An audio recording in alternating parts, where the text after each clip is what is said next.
Merci de regarder Quotidien. Hier soir, les téléspectateurs de la chaîne publique Canal Algérie regardent la fin du JT. Prochain journal en arabe à 19h30 exceptionnellement ce soir. Très bonne soirée, merci. À ce moment-là, ils ne savent pas qu'ils ne reverront peut-être plus leur présentatrice Nadia Madassi. Que s'est-il passé? Pour le savoir, on a regardé pendant une semaine tous les JT, midi et soir de Canal Algérie, qui est vraiment le France 2 algérien. Et on a beaucoup aimé, bah oui, on a aimé parce que eux ne parlent que des trains qui arrivent à l'heure. Une enveloppe de 130 millions de dinars a été débloquée pour la réhabilitation de la route nationale numéro 92. Plusieurs wilayas ont bénéficié de nouvelles infrastructures. L'ancien port de pêche d'El Khalaf a fait l'objet d'importants aménagements. En gros, les JT algériens, c'est le compte-rendu de ce que fait le gouvernement. La voie ferroviaire connaît un taux d'avancement des travaux estimé à 87%. 120 foyers ont été raccordés au gaz naturel à Soqahras. Le nouveau centre de formation a ouvert ses portes. Le tissu industriel à Tipaza se développe et les aménagements se poursuivent. Il y a aussi tout ce que fait le président Bouteflika, qu'à chaque fois qu'il l'évoque, il y a cette photo des années 90 qui ressort. Et pour quelqu'un qu'on a vu la dernière fois, comme ça,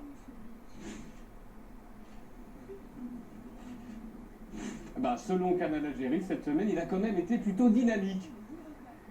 Dans un message, le président de la République rappelle que l'Algérie a su combiner la richesse des hydrocarbures. Le président de la République, Abdelaziz Bouteflika, a adressé un message de félicitations au président sahraoui. Le président de la République, Abdelaziz Bouteflika, a adressé un message. Le chef de l'État a adressé un message. Le président de la République a adressé un message. Le président de la République, Abdelaziz Bouteflika, a adressé un message. Cette semaine, il a adressé plein de messages. En revanche, les manifestations des jeunes Algériens n'étant pas une très bonne nouvelle, on a compté pendant une semaine sur les deux JT quotidiens du midi et du soir. Ils ont parlé en tout 4 minutes 35 des manifestations sur toute la semaine. 4 minutes 35, ce qui nous amène au JT d'hier.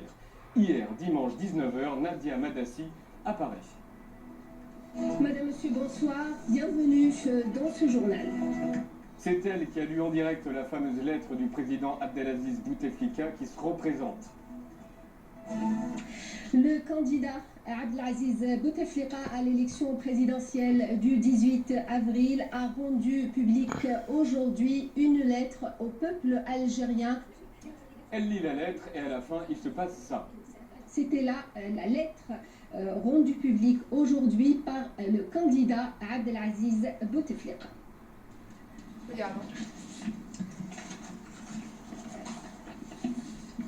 Ali Rderi, candidat indépendant. Le délai pour le dépôt des dossiers de candidature. Et elle continue. On va revoir les images, mais juste avant, il faut savoir que Ali Ghediri est le principal opposant à l'élection présidentielle. Regardez bien et surtout, écoutez bien, tout se passe dans son oreillette. C'était là la lettre rendue publique aujourd'hui par le candidat Abdelaziz Bouteflika.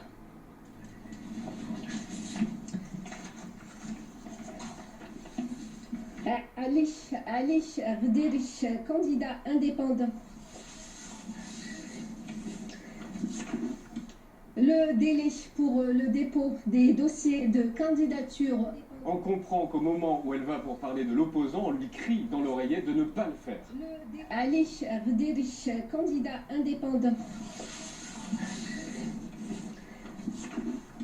Le délai pour le dépôt des dossiers. Ali Rderi, candidat indépendant.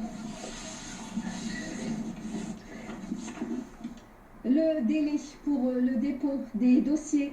Selon l'AFP, Nadia Madassi a annoncé son retrait de la présentation du JT qu'elle présentait depuis 15 ans, le Chaouch Express. Et là, regarde ce qu'il veut faire. Asdine, tu nous parles aussi du président algérien Abdelaziz Bouteflika et ce vendredi, donc vendredi dernier, tu as été le seul journaliste à être à quelques mètres de lui. On va en parler plus tard dans le sujet. Et la question que se posent tous les Algériens en pleine crise de régime, où est le président sortant Abdelaziz Bouteflika? Alors tu sais, ces apparitions, elles sont rarissimes. Bien, mercredi dernier, dans les médias suisses, on a eu des premières nouvelles. Le sort d'Abdelaziz Bouteflika et celui de l'Algérie se jouent en partie en Suisse. Le secret entoure l'état de santé du président hospitalisé à Genève. Abdelaziz Bouteflika, 82 ans, est donc en Suisse depuis dimanche 24 février. Et selon un bref communiqué de la présidence, il s'agit d'un court séjour afin d'effectuer des contrôles médicaux. Alors vendredi, avec Pierre Caillé et Gaëtan Chosco, on est allé en Suisse où l'État algérien a acheté cette confortable résidence en 2009. On est à Prégny-sur-Vessie, proche de Genève, vue imprenable sur le lac Léman, valeur estimée à plus de 27 millions d'euros. Et beaucoup disent qu'elle a été achetée pour que Bouteflika s'y repose. Alors ce jour-là, y avait-il des dignitaires du régime? On aperçoit ces voitures vitres teintées. On a discuté avec un voisin. Bonjour monsieur, vous êtes du coin? Oui. Ça fait sourire d'héberger le gouvernement algérien ou pas? Tous les pays, tous les régimes, qu'on les aime pas à titre personnel, on considère que c'est bien qu'ils soient ici.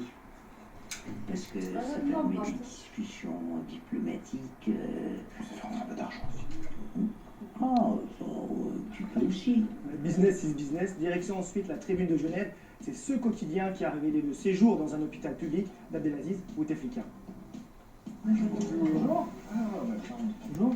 Vous en faites des unes sur Boutef, hein? Vous en faites des unes sur Bouteflika. Ouais, il va bien nous aider, la Bouteflika, actuellement. Il nous fait rayonner. Ouais, hier, on a multiplié par 10 les ventes sur Internet.